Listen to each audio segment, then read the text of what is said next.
Good? Hi. Alright, so tonight I'm going to read Mosiah chapter 14. Before I begin, I invite you to pause and say a prayer and ask for discernment so you can understand this the way God wants you to. In the description, there's a link so you can request a Book of Mormon. If you don't want to request one from the church, you can request one from me. And I show you one, but I don't have one with me right now. But I can send you one myself, and I'll write my testimony on the blank page. There's links in the description that allow you to follow along online, and there's other links that will let you download the Gospel Library app for your Android, iOS, or Windows device, and you can access the scriptures or general conference or anything you really want from there. So anyway, so Mosiah, and also take notes if anything impresses you or if you have any questions or whatever. So anyway, Mosiah chapter 14, it says, Yea, even doth not Isaiah say, Who hath believed our report, and to whom is the arm of the Lord revealed?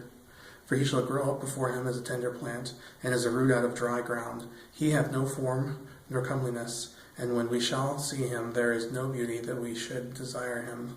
He is despised and rejected of men, a man of sorrows, and acquainted with grief, and we hid as it were our faces from him. He was despised, and we esteemed him not. Surely he has borne our griefs, and carried our sorrows. Yet we did esteem him stricken, smitten of God, and afflicted. But he was wounded for our transgressions, he was bruised for our iniquities.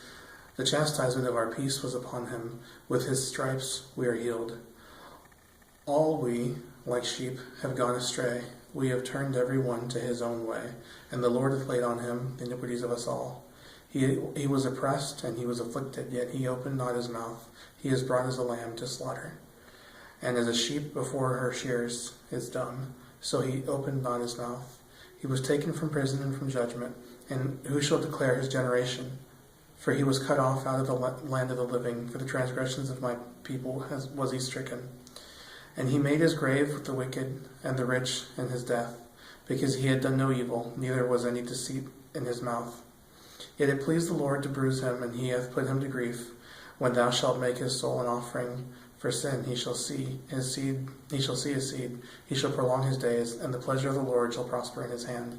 He shall see the travail of his soul, and shall be satisfied by his knowledge.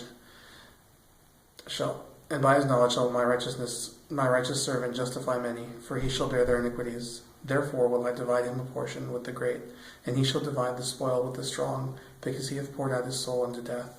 And he was numbered with the transgressors, and he bore the sins of many, and made intercession for the transgressors.